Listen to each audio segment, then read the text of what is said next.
Everyone has their own story, a reason why they are the way they are. We have all faced challenges in our lives that have ultimately shaped who we are. Everyone has a story on how they got to where they are today. My name is Mataya Mitchell, and my place in Canadian history goes back to 1925 when my great-grandpa, Nils Pearson, immigrated to Canada. My great-grandpa was born on May 16, 1909 in Stoby, Sweden. He grew up in a home that his father and grandpa grew up in as well. Back at home, Nils enjoyed fishing, tobogganing, ice skating on frozen rivers, and football. Growing up, he only had a few chores to do, mostly making sure there was wood in the house for heating and cooking. At the age of 14, Nils went to work for a farmer for 2 years. He made 25 Swedish crowns a month. This is $5 Canadian. When he was just 16 years old, his father forced him to move to Canada to work. Nils didn't have a choice about settling in any other country.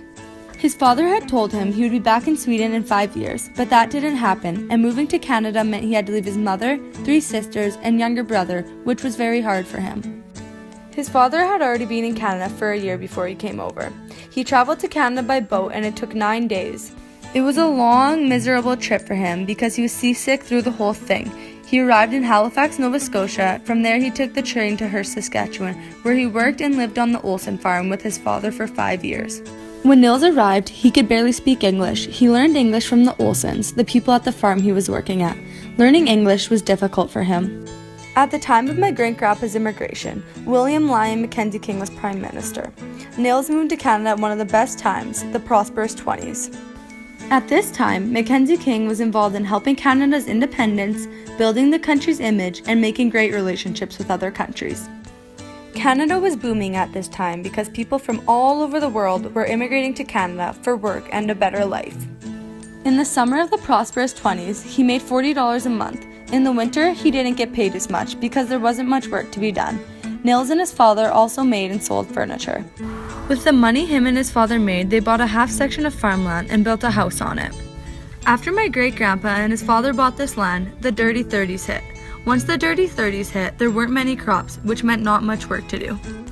The government had to get trains to ship hay to Hearst from Manitoba.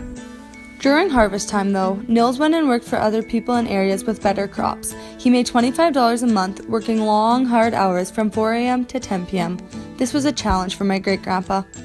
After times started to get better, Nils' younger brother came to Canada. A year later, Nils' father moved back to Sweden because he didn't enjoy Canada. He left my great-grandpa and his other son in Hearst. He gave his farm and the mineral rights to Nils' younger brother, and this upset my great-grandpa. My great-grandpa didn't find it fair because he was the one who had to leave his family, work hard, and put money into that farm. Near the end of the Dirty 30s, he rented some land and later on got married to Irma King, my great-grandma. My great-grandma moved to Canada from Dundee, USA, when she was just 2 years old in 1910. Her family decided to move to Canada to get a fresh start to a better life. Many people from the United States were traveling to Canada at this time for free homes and better lives. Canada's population was growing. Once they got married, Nils bought a half section of land off Irma's father. He farmed on this land and later on bought more land. He raised cattle, and at the time, cattle did not sell for much. Cows sold for about $10, and calves that were around a year old only sold for $3. After the 30s were over, things started to come around. My great-grandpa kept farming, and my great-grandma was a housewife. In 1942, my grandpa Leonard Pearson was born. He was born in Beanfate, Saskatchewan, and grew up on a farm just outside of Hearst. When my grandpa got a bit older, they moved into the town of Hearst, where he went to school and met my grandma, Helen Tookshire. Today, they live in the house they went to school in together. My grandma Helen and grandpa Leonard got married in 1963 and moved to Beanfate. In 1967, they had my dad, Sean Carl Pearson. He was born and raised in Beanfate. Through grades K to 8, he went to school in Beanfate, and from grades 9 to 12, he went to Estevan Comprehensive School. At Estevan Comprehensive School, he met my mom, Melissa Mitchell. My mom's mother is Mira Rearsgaard, born to Bertinus Rearsgaard and Alice Schumann. Bertina's parents were both born in Norway. Evan Rearsgaard, Bertina's father, immigrated to USA in 1876, and Julia Halverson, Bertina's mother, immigrated to USA as well, but in 1879.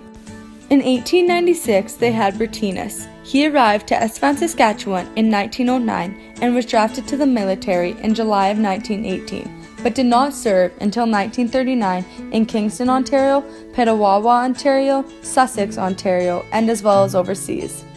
My great-grandma, Alice Schumann, was born in 1907 to Michael Henry Schumann and Mary Rogers. Michael was born in Bavaria, Germany, and Mary was born in Minnesota, USA. In 1912, the family migrated to Canada to start a fresh life in Rangeview, Saskatchewan. My mom's father, Sebastian Mitchell, born to Linus Mitchell and Veronica Bachmeyer, was born in 1895 in Odessa, Russia. Linus departed from Liverpool, England on the Virginian ship and set out to Halifax, Canada in 1912. Veronica was also born in Russia and immigrated to Halifax. She departed from Hamburg, Germany and traveled to Halifax by boat. My mom, along with her other 11 siblings, lived in Chilliwack until she was around 15 years old when her parents decided to move to Estevan for work. And as I was saying before, my mom and dad met at Estevan Comprehensive School. They were together for about 6 years and then they had me on May 11th, 1999. When I was about a year old, they split up. I grew up with my mom and 2 siblings. I had a great childhood and have many great memories that will always be with me. Although I do have Russian, German, and Norwegian roots, I believe that my place in Canadian history goes back to 1925 when my great-grandpa, Nils Pearson, immigrated to Canada from Sweden. Growing up in Canada has defined the person I am today. I wouldn't have wanted to grow up in any other country. I am proud to be Canadian. I'm Mataya Mitchell, and this is my place in Canadian history.